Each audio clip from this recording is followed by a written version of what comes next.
Good morning. My name is Mulimanyambe Mwanga, a research fellow at the Zambia Institute of Policy Analysis, a think tank under the Ministry of Finance and National Planning. I am privileged to speak at this year's conference, and more so that we're speaking to Zambia's green recovery, development for all. My co-authors are listed below. I must add that the paper is an offshoot of a project that we did in collaboration with the University College London and the University of Ghana, titled COVID-19, Greening the Social and Economic Recovery of Ghana and Zambia. This is the map of Zambia, which is located in the sub-Saharan region in Africa. As we're speaking to Zambia's green recovery, I just want to quickly give an overview of the impacts of climate change in Zambia.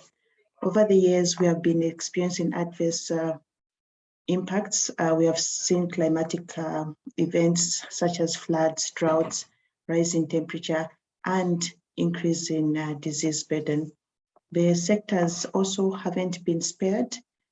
We have key economic sectors such as agriculture, energy, and tourism that are sensitive to climate shocks. Now, the government over the years has made strides in mainstreaming climate change in the national development planning processes, and we have seen that in sectors such as agriculture and energy, we have there's adoption of climate smart agricultural practices and promotion of clean energy sources, the renewable energy technologies. The study focus is basically to understand the prospective development outcomes in the energy and agriculture sectors in Zambia, as well as to investigate options for a clean, resilient recovery through balanced socio-economic recovery from the COVID-19 pandemic and climate action for future development. And then lastly, we hope to support decision-making on recovery, climate action, and development planning. The research design, as I intimated earlier, that this is an offshoot of a project that we did in collaboration with UCL and the University of Ghana, was in 4 work packages. And the work package 1 was looking at mapping the policy and societal landscape. Work package 2 was to develop participatory scenarios for a clean, resilient recovery. Work package 3 looked at the quantitative energy system modeling of the participatory scenarios. And lastly, work package 4 was looking at policy priorities for a clean, resilient recovery.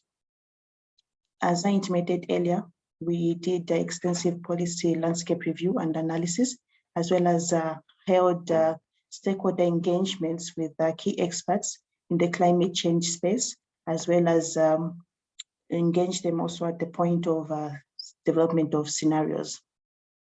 Now, when we're talking about Building Back Better, we specifically chose the energy and agriculture sectors because, one, energy is an enabler, an enabling sector. It is very critical to have energy for your economy or to operate. And for the agricultural sector, it's a source of livelihood for many, and it's also, and I'll speak more to that now. So for the energy sector, 31% of households at national level are connected to the grid, and disaggregated by regions in the urban area constitutes 67.3% that are connected, and 4.4% are connected to the grid in the rural areas.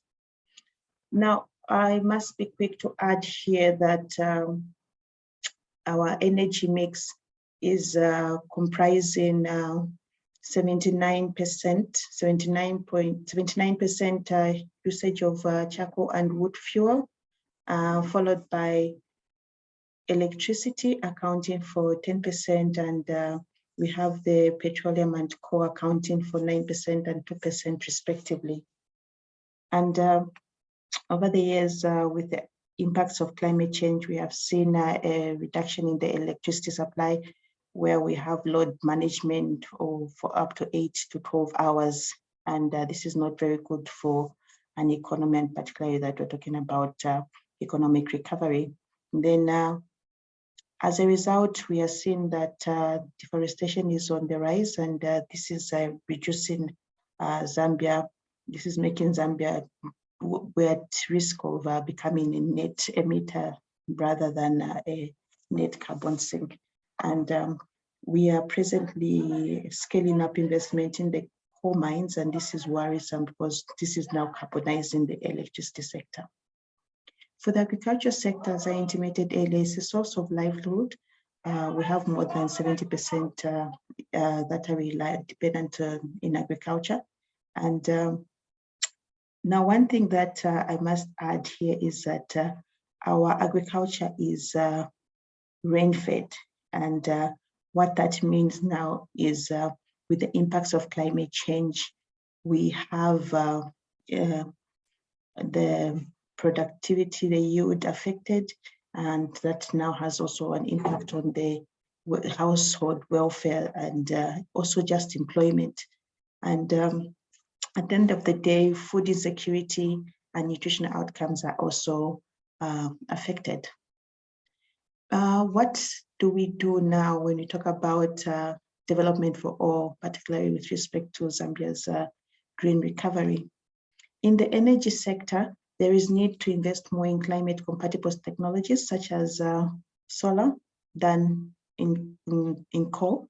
And secondly, we want to reiterate strengthening of the regional integration at the Southern Africa power pool. And thirdly, to mobilize green financing to enhance investments in renewable energy technologies. For the agriculture sector, we want to recommend that we reduce dependency on rain-fed agriculture, and that would mean that we need to increase irrigation, the irrigation area, and this is particularly important that most of the agriculture sector is dominated by smallholder farmers. So the transition into irrigation farming or agriculture is quite critical. Then for the electricity sector, we want to make sure that there's electricity available and renewable energy technologies to help transition into irrigation agriculture. And then we also want to recommend that we improve access to climate smart agricultural services at national level. I thank you and look forward to a fruitful discussion on this, what I have presented. Thank you.